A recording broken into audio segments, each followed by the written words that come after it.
Recorded by Chip in Boulder, Colorado. The Meteor Girl by Jack Williamson. What's the good in Einstein, anyhow? I shot the question at lean young Charlie King in a moment. He looked up at me. I thought there was pain in the back of his clear brown eyes.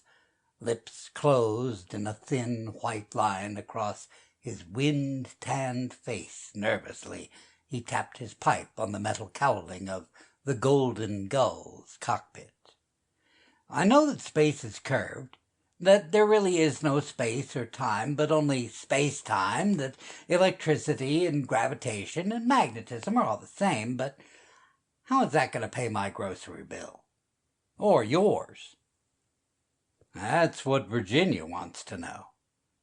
Virginia Randall? I was astonished.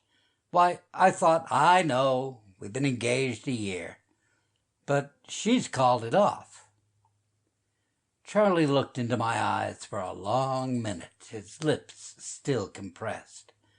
We were leaning on the freshly painted streamlined fuselage of the Golden Gull, as neat a little amphibian monoplane as ever made 300 miles an hour.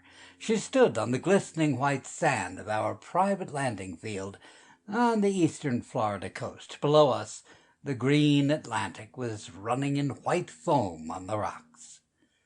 In the year that Charlie King and I had been out of the Institute of Technology, we had built the nucleus of a commercial airplane business. We had designed and built here in our own shop several very successful seaplanes and amphibians. Charlie's brilliant mathematical mind was of the greatest aid, except when he was too far lost in his abstruse speculations to descend to things commercial. Mathematics is painful enough to me when it is used in calculating the camber of an airplane wing, and pure mathematics, such as the theories of relativity and equivalence, I simply abhor. I was amazed. Virginia Randolph was a girl trim and beautiful as our shining Golden Gull. I had thought him devotedly in love, and we had been looking forward to the wedding. But it isn't 2 weeks since Virginia was out here. You took her up in our Western Gull 4. Nervously, Charlie lit his pipe, drew quickly on it, his face lean and drawn beneath the flying goggles he pushed up on his forehead. He sought mine anxiously. I know. I drove her back to the station. That was when we quarreled. But why? About Einstein? That's silly. She wanted me to give it up here. Go in with her father in his Wall Street brokerage business. The old gent is willing to take me and make a businessman of me. Why, I couldn't run the business without you, Charlie. We talked about that, Hammond. I don't really do much of the work, just play around with mathematics and leave the models and blueprints to you. Oh, Charlie, that's not quite... It's the truth, right enough, he said bitterly. You design aircraft. I play with Einstein. And, as you say, a fellow can't eat equations. I'd hate to see you go. And I'd hate to give you up, and our business, and the math. Really no need of it. My tastes are simple enough, and old ironclad Randall has made all one family needs. Virginia's not exactly a pauper herself. 2 or 3 million, I think. And where did Virginia go? She took the Valhalla yesterday at San Francisco, going to join her father at Panama. He cruises around the world in his steam yacht, you know, and runs Wall Street by radio. I was to telegraph her if I changed my mind. I decided to stick to you, Hammond. I telegraphed a corsage of orchids and sent her the message, Einstein forever. If I know Virginia, those were not very politic words. Well, his words were cut short by a very unusual incident. A thin, high scream came suddenly from above our neat stuccoed hangars at the edge of the white field. I looked up quickly. to catch a glimpse of a bright object hurtling through the air over our heads. The bellowing scream ended abruptly in a thunderous crash. I felt a tremor of the ground underfoot. "What?" I ejaculated. "Look!" cried Charlie. He pointed. I looked over the gleaming metal wing of the golden gull to see a huge cloud of white sand rising like a fountain at the farther side of the level field. Deliberately, the column of debris rose, spread, rained down, leaving a gaping crater in the earth. Something fell.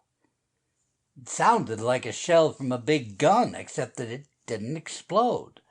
"Let's go over and see." We ran over to where the thing had struck, 300 yards across the field. We found a great funnel-shaped pit torn in the naked earth. It was a dozen yards across, 15 feet deep, and surrounded with a powdery ring of white sand and pulverized rock. "Something like a shell hole," I observed. "I've got it!" Charlie cried. "It's a meteor!" "A meteor? So big?" "Yeah, it's lucky for us it was no bigger. If it had been like the one that fell in Siberia a few years ago, or the one that's made the Winslow crater in Arizona, we wouldn't have been talking about it. Probably we have a chunk of nickel-iron alloy here. I'll get some of the men out here with digging tools. We'll see what we can find." Our mechanics were already hurrying across the field.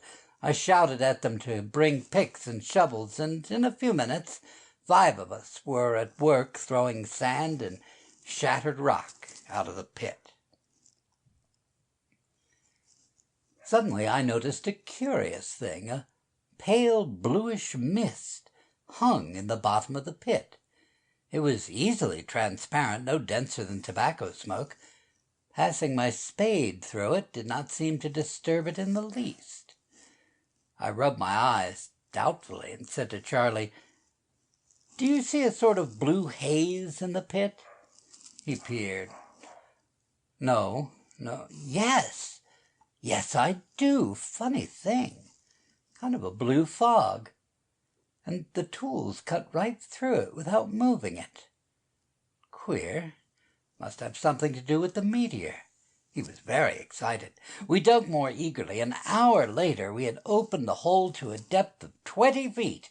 Our shovels were clanging on the gray iron of the rock from space. The mist had grown thicker as the excavation deepened. We looked at the stone through a screen of motionless blue fog. We had found the meteor. There were several queer things about it. The first man who touched it, a big Swede mechanic named Olsen, was knocked cold as if by a nasty jolt of electricity. It took half an hour to bring him to consciousness. As fast as the rugged iron side of the meteorite was uncovered, a white crust of frost formed over it. It was as cold as outer space. Nearly at the absolute zero, Charlie explained, and it was heated only superficially during its quick passage through the air, but how it comes to be charged with electricity, I can't say. He hurried up to his laboratory behind the hangars, where he had equipment ranging from an astronomical telescope to a delicate seismograph. He brought back as much electrical equipment as he could carry. He had me touch an insulated wire to the frost-covered stone from space, while he put the other end to one post of a galvanometer. I think he got a current that wrecked the instrument. At any rate, he grew very much excited. "Something queer about that stone," he cried. "This is the chance of a lifetime. I don't know that a meteor has ever been scientifically examined so soon after falling." He hurried us all across to the laboratory. We came back with a truckload of coils and tubes and batteries and potentiometers and other assorted equipment. He had men with heavy rubber gloves lift the frost-covered stone to a packing box on a bench. The thing was irregular in shape, about a foot long, Must have weighed 200 pounds. He sent a man racing on a motorcycle to the drugstore to get dry ice, solidified carbon dioxide, to keep the iron stone at its low temperature. In a few hours, he had a complete laboratory set up around the meteorite. He worked feverishly in the hot sunshine, reading the various instruments he had set up and arranging more. He contrived to keep the stone cold by packing it in a box of dry ice. The mechanic stopped for dinner, and I tried to get him to take some time to eat. "No, Hammond," he said, "this is something big. We're talking about Einstein. This rock seems energized with a new kind of force. All meteors are probably the same way when they first plunge out of space. I think this will be to relativity what the falling apple is to gravity. This is a big thing." He looked up at me, brown eyes flashing. "This is my chance to make a name, Hammond. If I do something big enough, Virginia might reconsider her opinion." Charlie worked steadily through the long, hot afternoon. I spent most of the time helping him or gazing in fascination at the curious haze of luminous blue mist that clung like a sphere of azure fog around the meteoric stone. I did not completely understand what he did. The reader who wants the details may consult the monograph he is preparing for the scientific press. He had the men string up a line from our direct current generator in the shops to supply power for his electrical instruments. He mounted a powerful electromagnet just below the meteorite and set up an X-ray tube to bombard it with rays. Night came, and the fire of the white sun faded from the sky. In the darkness, the curious haze about the stone became luminescent, distinct, a dim, motionless sphere of blue light. I fancied that I saw grotesque shapes flashing through it, a ball of blue fire, shimmering and ghost-like, shrouding the instruments. Charlie's induction coil buzzed wickedly, with purple fire playing about the terminals. The X-ray tube flickered with a greenish glow. He manipulated the rheostat that controlled the current through the electromagnet and continued to read his instrument. "Look at that!" he cried. The bluish haze about the stone grew brighter. It became a ball of sapphire flame, 5 feet thick, bright and motionless. A great sphere of shimmering azure fire. Wisps of pale, sparkling, bluish mist ringed it. The stone in its box, the X-ray bulb, and other apparatus were hidden. The end of the table stuck oddly from the ball of light. I heard Charlie move a switch. The hum of the coils changed a note. The ball of blue fire vanished abruptly. It became a hole, a window in space. Through it, we saw another world. The darkness of the night hung about us. Where the ball had been was a circle of misty blue flame, 5 feet across. Through the circle, I could see a vast expanse of blue ocean running in high, white-capped rollers beneath the sky, overcast with low gray clouds. It was no flat picture like a movie screen. The scene had vast depth. I knew that we were really looking over an infinite expanse of stormy ocean. It was all perfectly clear, distinct, real. Astounded, I turned to find Charlie standing back and looking into the ring of blue fire with a curious mixture of surprise and delighted satisfaction. What?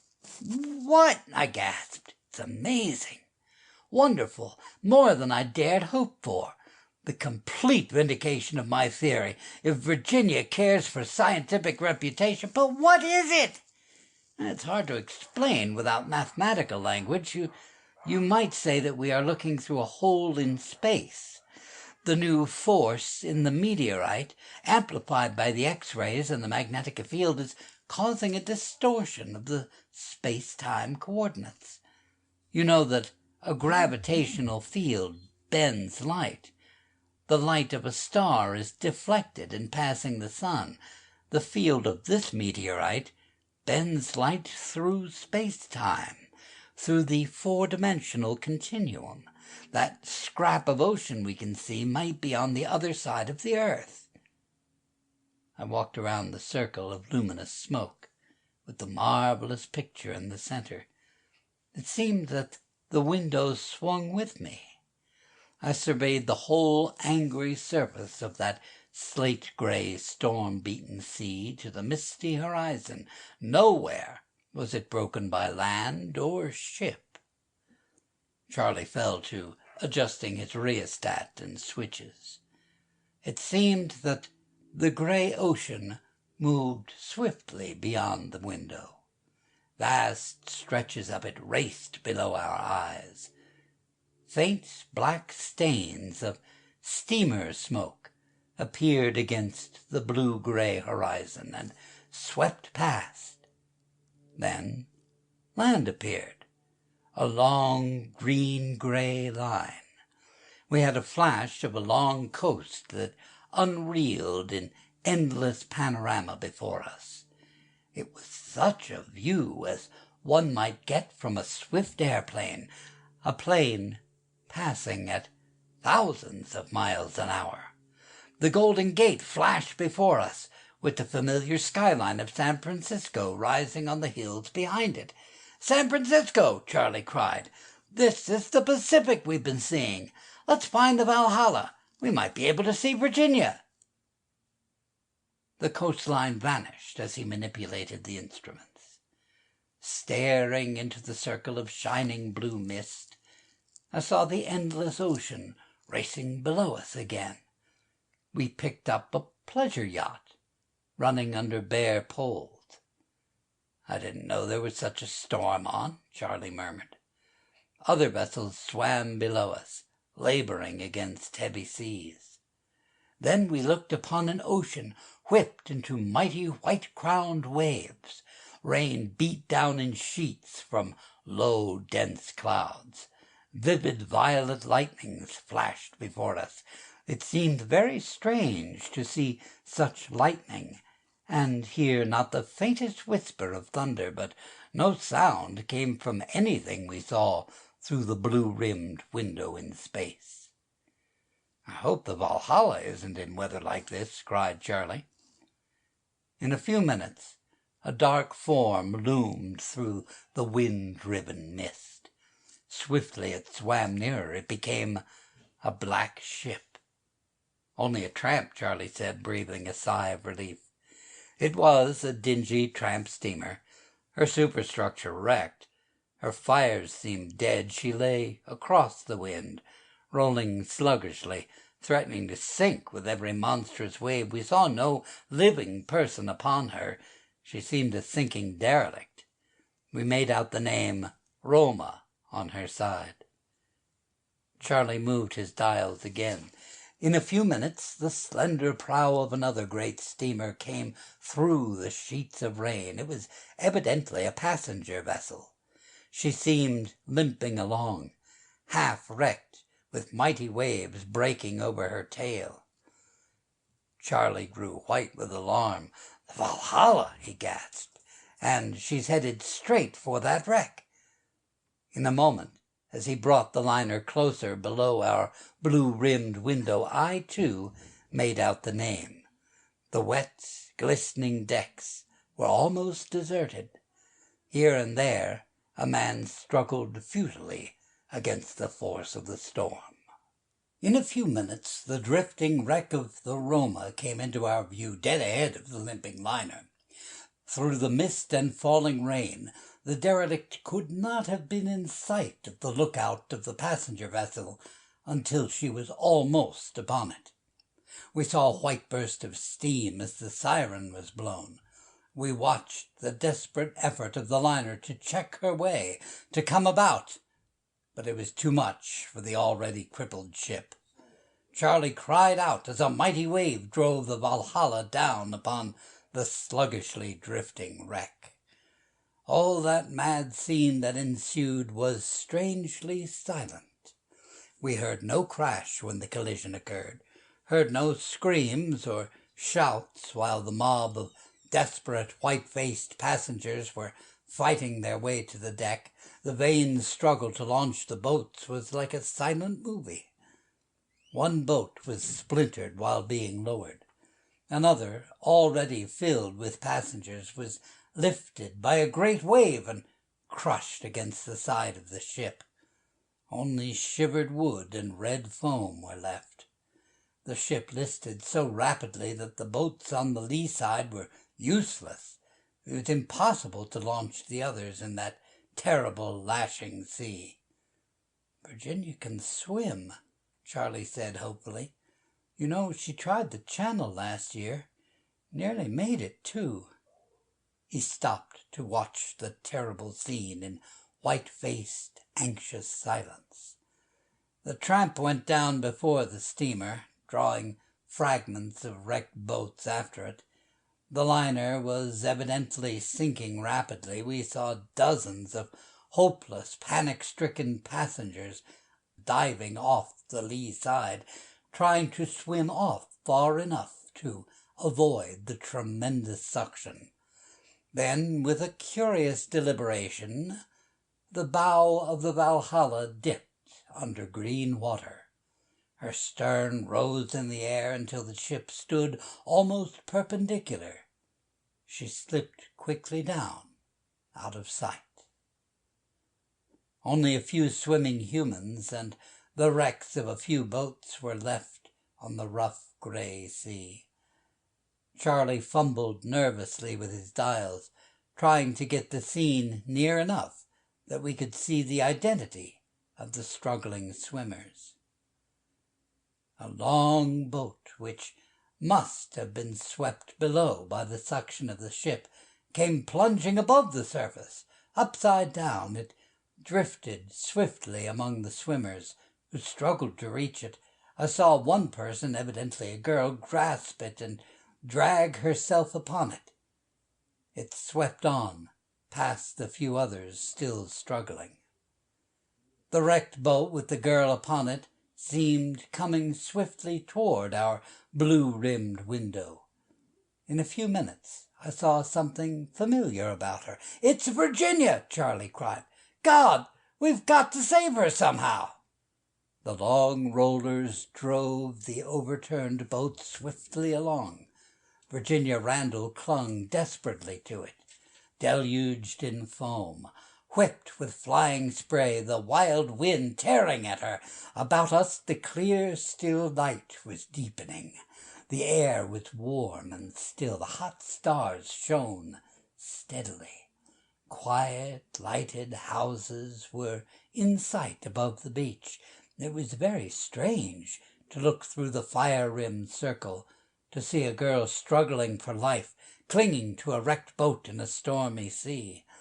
Charlie watched in an apathy of grief and horror, trembling, speechless, doing nothing except move the controls to keep the floating girl in our sight. Hours went by as we watched. Then Charlie cried out in sudden hope, "There's a chance! I might do it! I might be able to save her!" "Might do what?" "We are able to see what we do because the field of the meteor bends light through the four-dimensional continuum. The world line of a ray of light is a geodesic in the continuum. The field I have distorts the continuum, so we see rays that originated at a distant point. Is that clear?" "Clear as mud." "Well, anyhow, if the field was strong enough, we could bring physical objects through space-time. Instead of mere visual images, we could pick Virginia up and bring her right here to the crater. I'm sure of it."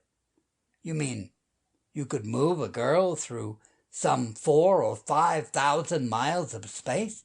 Oh, you don't understand. She wouldn't come through space at all, but through space-time, through the continuum, which is a very different thing. She is 4,000 miles away in our three-dimensional space, but in space-time, as you see, she's only a few yards away. She's only a few yards from us in the fourth dimension. If I can increase the field a little, she'll be drawn right through. Oh, you're a wizard if you could do it. I've got to do it. She's a fine swimmer. It's the only reason she's still alive, but she'll never live to reach the shore, not in a sea like that. Charlie fell to work at once, mounting another electromagnet beside the one he had set up and rigging 2 more X-ray bulbs beside the packing box which held the Meteor. The motion of the boat in the fire-rimmed window kept drawing it swiftly away from us, and Charlie showed me how to move the dial of his rheostat to keep the girl in view. Before he had completed his arrangements, a patch of white foam came into view just ahead of the drifting boat. In a moment I made out a cruel black rock with the angry sea breaking into fleecy spray upon it. The boat was almost upon it, driving straight for it. Charlie saw it and cried out in horror. The long black hull of the splintered boat, floating keel upward, was only a few yards away. A great white-capped breaker lifted it, hurled it forward with the girl clinging to it. She drew herself up and stared in terror at the black rock, while another long surging roller picked up the boat and swept it forward again. I stood, paralyzed in horror, while the shattered boat was driven full upon the great rock. I could imagine the crash of it, but it was all as still as a silent picture. The boat, riding high on the crest of white foam, smashed against the rock and was shivered to splinters. Virginia was hurled forward against the slick, wet stone. Desperately she scrambled to reach the top of the boulder. Her hands slipped on the polished rock. The wild sea dragged at her. At last she got out of reach of the angry grey water, though spume still deluged her. I breathed a sigh of relief, though her position was still far from enviable. Virginia, Virginia, why did I let you go? Charlie cried. Desperately he fell to work again, mounting the magnet and tubes. Another hour went by while I watched the shivering girl on the rock. Bobbed hair, wet and glistening, was plastered close against her head. Her clothing was torn half off. She looked utterly exhausted. It seemed to take all her ebbing energy to cling to the rock against the force of the wind and the waves that dashed against her. She looked cold and blue and trembling. The water stood higher. "The tide is rising," Charlie exclaimed. "It'll cover the rock pretty soon. If we don't get her off in time, she's lost." He finished twisting his wires together. "I've got it all ready," he said. "Now I've got to find out exactly where she is to know how to set it.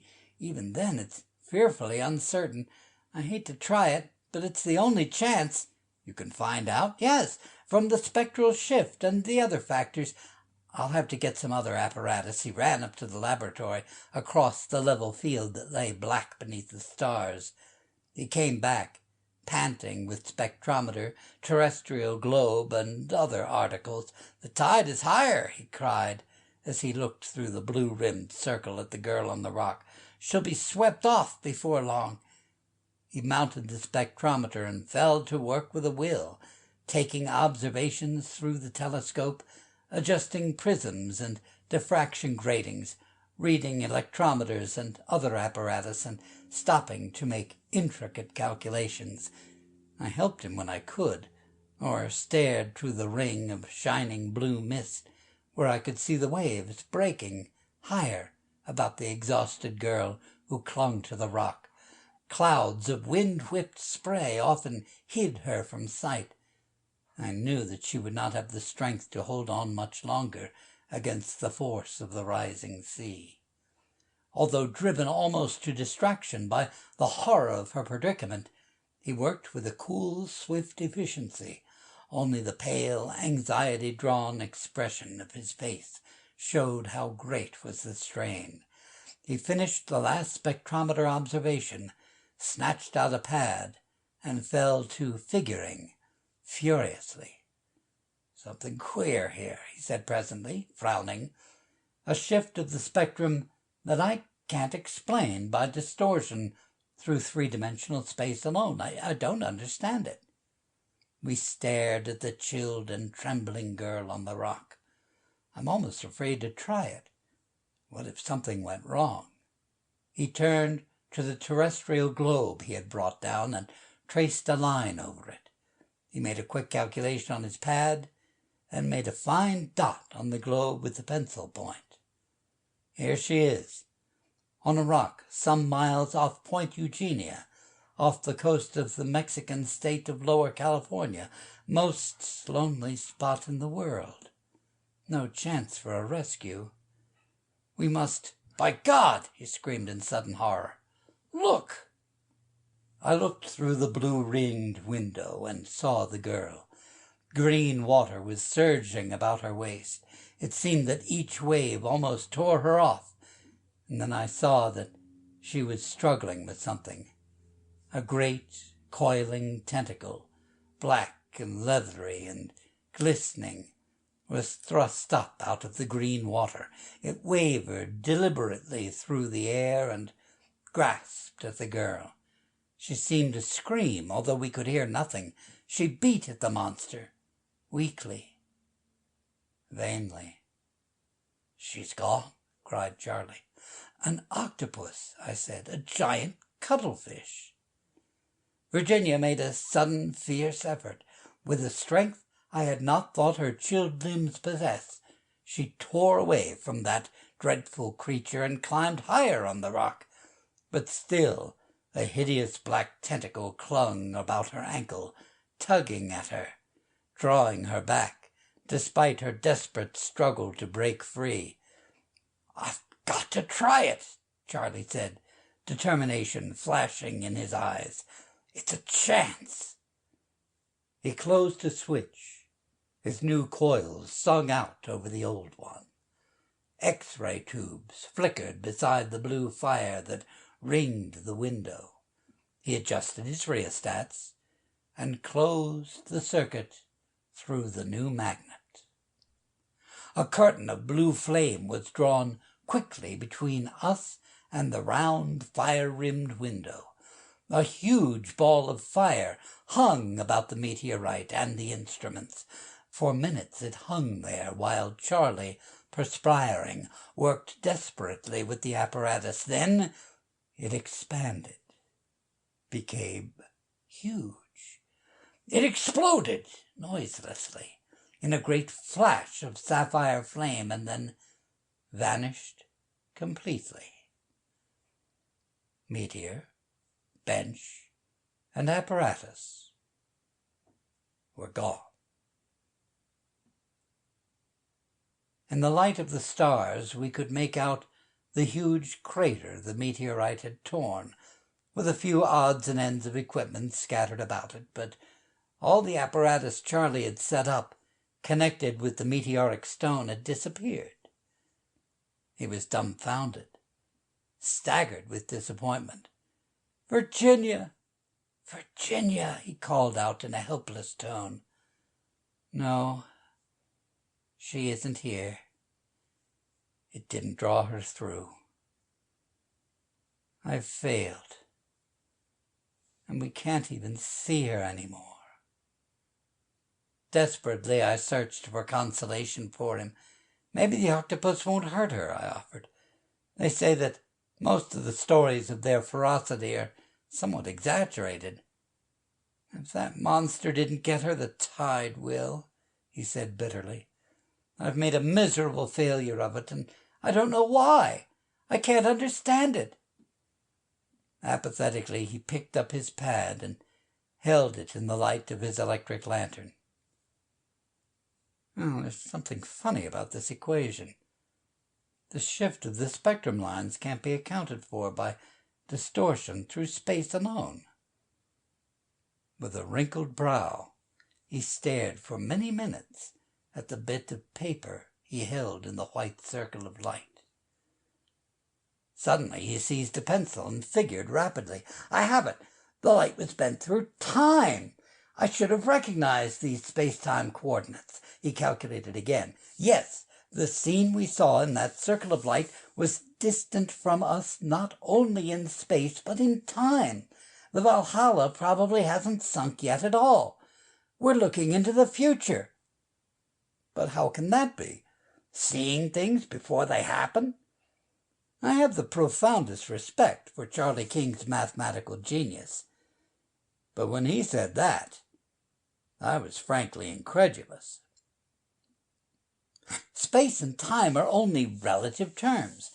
Our material universe is merely the intersection of tangled world lines of geodesics in a four-dimensional continuum. Space and time have no meaning independently of each other. Jean says a terrestrial astronomer may reckon that the outburst of Nova Persei occurred a century before the Great Fire of London, but an astronomer on the Nova may reckon with equal accuracy that the Great Fire occurred a century before the outburst on the Nova. The field of this meteorite deflected light waves so that we saw them earlier, according to our conventional ideas of time, than they originated. We saw several hours into the future. And the amplified field of the magnet, though strong enough to move Virginia through space, was not sufficiently powerful to draw her back to us across time. Yet she must have felt the pull. Some dreadful thing may have happened. The problem is rather complicated. He lifted his pencil again. In the glow of the little electric lantern, I saw his lean young face tense with the fierce effort of his thought. His pencil raced across the little pad, setting down symbols that I could make nothing of. My thoughts were racing. Seeing into the future was a rather revolutionary idea to me. My mind is conservative. I have always been skeptical of the more fantastic ideas suggested by science, but Charlie seemed to know what he was talking about. In view of the marvelous things he had done that night, it seemed hardly fair to doubt him now. I decided to accept his astounding statement at face value and to follow the adventure through. He lifted his pencil and consulted the luminous dial of his wristwatch. We saw that last scene some 12 hours and 40 minutes before it happened. To put it in conventional language, the distortion of the time coordinates amounted to that. In the light of dawn, for we had been all night at the Meteor pit, and silver was coming up in the east, he looked at me with fierce resolve in his eyes. Hammond, that gives us 12 hours to get to Virginia. You mean go? But just 12 hours. That's better than the transcontinental record, to say nothing of the time it would take to find a little rock in the Pacific. We have the Golden Gull. She's as fast as any ship we've ever flown. We can't take the Gull. Those alterations haven't been made, and that new engine, a Bearcat for power, but it may go dead any second. The Gull can fly, but she isn't safe. Safety be damned. I've got to get to Virginia and get there in the next 12 hours. The Gull will fly, but... All right, please, help me get off. Help you off? That's a damn fool thing to do. But if you go, I do. Thanks, Hammond. Awfully. He gripped my hand. We've got to make it. With a last glance into the gaping pit from which we had dug the marvelous stone, we turned and ran across to the hangars. As we ran, the sun came above the sky in the east. Its first rays struck us like a fiery lance. The mechanics had not yet appeared. Charlie pushed the doors back, and we ran out, the trim little golden gull, beautiful with her slender wing and her graceful tapering lines. I seized the starting crank, and Charlie sprang into the cockpit. I cranked until the mechanism was droning dismally and pulled the lever that engaged it with the engine. I had been in too much haste to get up the proper speed, and the powerful new engine failed to fire. Charlie almost cried with vexation while I was cranking again. This time the motor coughed and fell into a steady, vibrant roar. With the wind from the propellers screaming about me, I disengaged the crank and stood waiting while the motor warmed. Charlie gave it scant time to do so before he motioned me to kick out the blocks. I tumbled into the enclosed cockpit beside him. He gave the ship the gun, and we roared across the field. In 5 minutes we were flying west at a speed just under 300 miles an hour. Charlie was crouched over the stick, scanning the instrument board and flying the gull almost at her top speed. Again and again his eyes went to the little clock on the panel. 12 hours and 40 minutes, he said. An hour gone already. We've got to be there by 5 minutes after 6. We were flying over Louisiana when the oil line clogged. The engine heated dangerously. Reluctantly, Charlie cut off the ignition and fell in a swift spiral to an open field. We've got to fix it, he said. Another hour gone, and we need it every minute. This new engine, it's powerful enough, but we should have time to overhaul it and make those changes. Charlie landed with his usual skill, and we fell to work in desperate haste. A grizzled farmer, a wad of tobacco in his cheek and 3 ragged urchins at his heels, stopped to watch us. He had just been to his mailbox and had a morning paper in his hand. Charlie questioned him about the storm. "Storm center nears the American coast," he read in a nasal drawl. "Greatest storm of the year drives shipping upon west coast.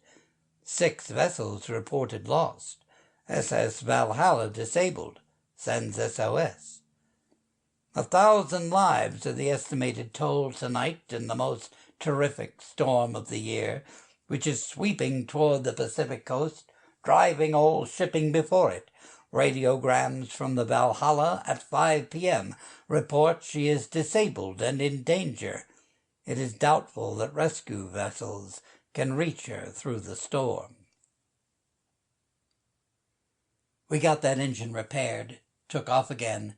Charlie looked at his little clock. 5 minutes to 10. 8 hours and 10 minutes left, and we've got a darn long ways to go.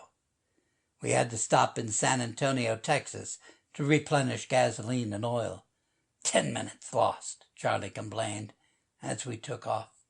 And look at that monster, waiting in the future to drag Virginia to a hideous death. 2 hours later, the plane developed trouble in the ignition system. The motor was new, with several radical changes that we had introduced to increase power and lessen weight. As I had objected to Charlie, we had not done enough experimental work on it to perfect it. We limped into the field at El Paso and spent another priceless half hour at work. I got some sandwiches at a luncheon counter beside the field and listened a moment to a radio loudspeaker there.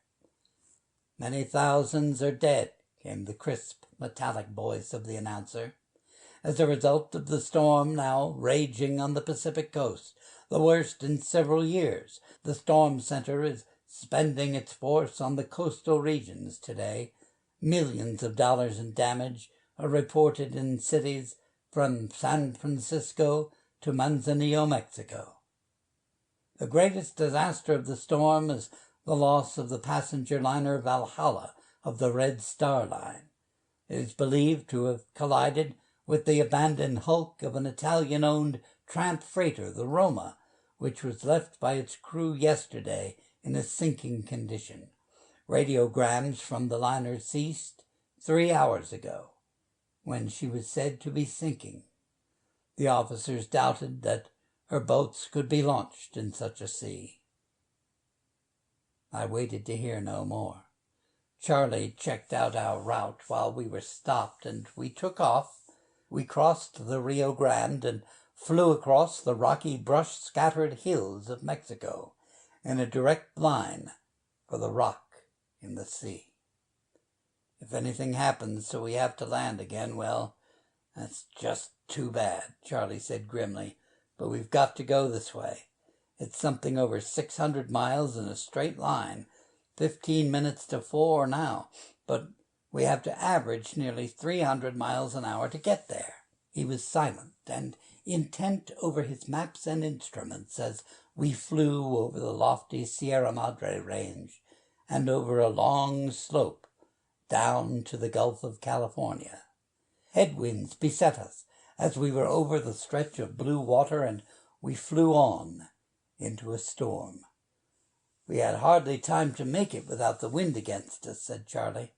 If it holds us back many miles, well, it just mustn't. Purple lightning flickered ominously in the mass of blue storm clouds that hung above the mountainous peninsula of Lower California. I had a qualm about flying into it in our untested machine, but Charlie leaned tensely forward and sent the Golden Gull on at the limit of her speed. Gray vapor swirled around us, rent with vivid streaks of lightning. Thunder crashed and rumbled above the roar of our racing engine. Wild winds screeched in the struts. Rain and hail beat against us. The plane rose and fell. She was swirled about like a falling leaf. The stick struggled in Charlie's hands like a living thing. With lips tightened into a thin line, he fought silently, fiercely, desperately. Suddenly we were sucked down, and I had an uneasy feeling in the pit of my stomach. I saw the grim outline of a bare mountain peak dangerously close below us, shrouded in wind-whipped mist. In sudden alarm I shouted, "We better get out of this, Charlie. We can't live in it long." In the roar of the storm he did not hear me, and I shouted again. He turned to face me. After a glance at the clock, "We've less than an hour, Hammond. We've got to go on." I sank back in my seat. The plane rolled and tossed until I thanked my lucky stars for the safety strap. In nervous anxiety, I watched Charlie bring the ship up again and fight his way on through the storm. For an eternity, it seemed, we battled through a chaos of wind-driven mist, bright with purple lightning, shaken with crashing thunder. Charlie struggled with the controls until he was dripping with perspiration. He must have been utterly worn out after 36 hours of exhausting effort. A dozen times I despaired of life. The compass had gone to spinning crazily. We dived through the rain until we could pick out landmarks below.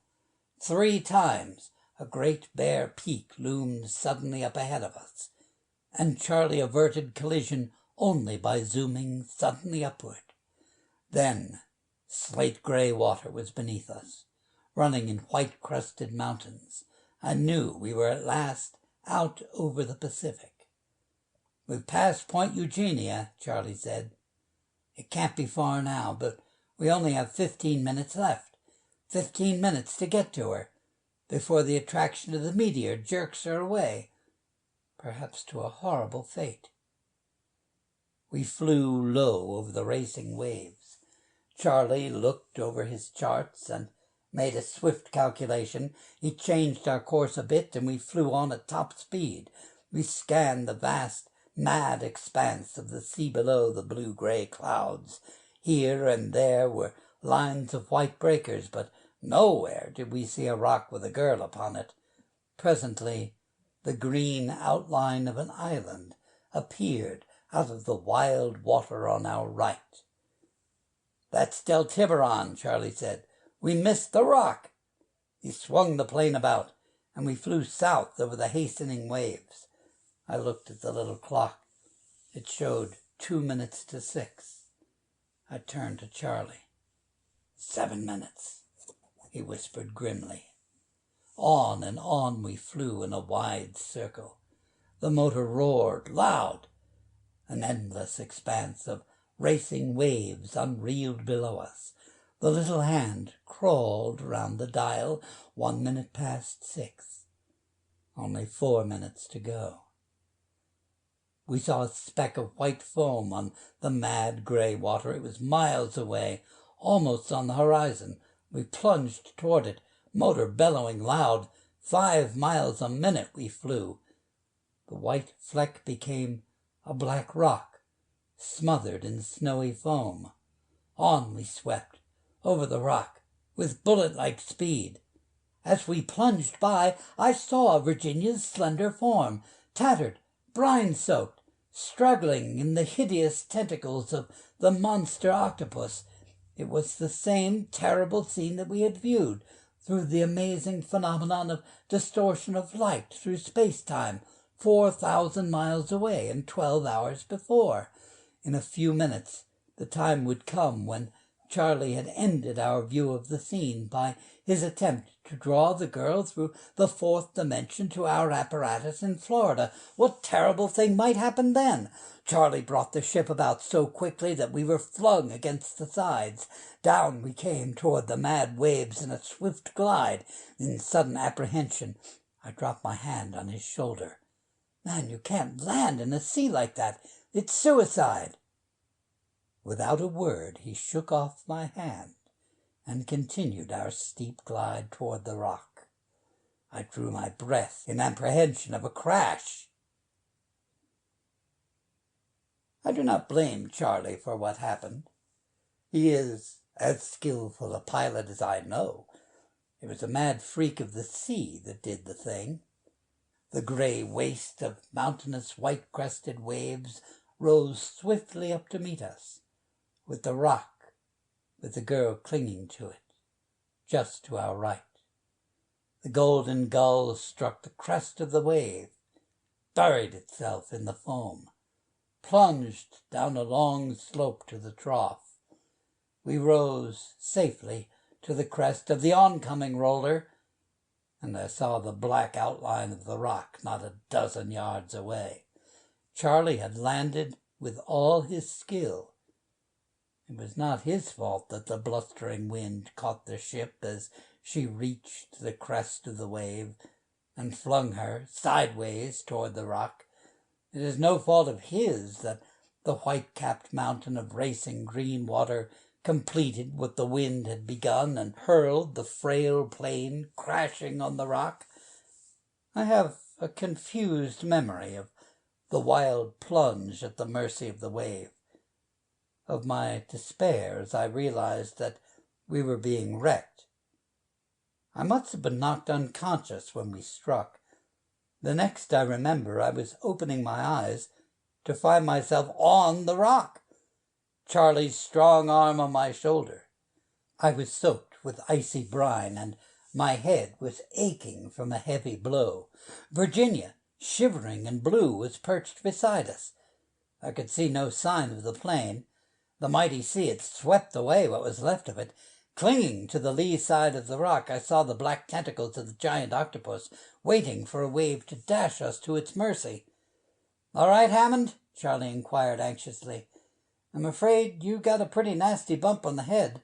About all I could do to fish you out before the gull was swept away." He helped me to a better position to withstand the force of the great roller that came plunging down upon us like a moving mountain. Virginia was in his arms, too exhausted to do more than cling to him. "What can we do?" I sputtered, shaking water from my head. "Not a thing. We're in a pretty bad fix, I imagine. In a few seconds we will feel the attraction of the meteor's field, the force with which I tried to draw Virginia to the crater through the 4th dimension. I don't know what will happen. We may be jerked out of space altogether, and if that doesn't get us, the tide and the octopus will. His voice was drowned in the roar of the coming wave. A mountain of water deluged us. Half drowned, I clung to the rock against the mad water. Then blinding blue light flashed about me. A sharp crash rang in my ears like splintering glass. I reeled and felt myself falling headlong. I brought up on soft sand. I sat up, dumbfounded, and opened my eyes. I was sitting on the steep, sandy side of a conical pit. Charlie and Virginia were sprawled beside me, looking as astonished as I felt. Charlie got to his knees and lifted the limp form of the girl in his arms. Something snapped in my brain. The sand-walled pit was suddenly familiar. I got to my feet and clambered out of it. I saw that we were on our own landing field. Astonishingly, we were back in the meteor crater. Charlie's vanished apparatus was scattered about us. I saw the gray side of the rough iron meteorite itself, half buried in the sand at the bottom of the pit. What happened? I demanded of Charlie. Don't you see? Simple enough. I should have thought of it before. The field of the meteorite brought Virginia and us through to this point in space, but it could not bring us back through time. Instead, the apparatus itself was jerked forward through time. That is why it vanished. We got here just 12 hours and 40 minutes after I closed the switch, since we had been looking that far into the future. The mathematical explanation— "Oh, that's enough for me," I said hastily. "We'd better see about a warm, dry bed for Virginia and some hot soup or something." Now the rough gray meteorite, in a neat glass case, rests above the mantel in the library of a beautiful home where I am a frequent guest. I was there one evening a few days ago when Charlie King fell silent in one of his fits of mathematical speculation. "Einstein again?" I chaffingly inquired. He raised his brown eyes and looked at me. "Hammond, since relativity enabled us to find the meteor girl, you ought to be convinced." Virginia, whom her husband calls the meteor girl, came laughingly to the rescue. "Yes, Mr. Hammond, what do you think of Einstein now?" End of The Meteor Girl by John Williamson. This has been read by Chip in Boulder, Colorado.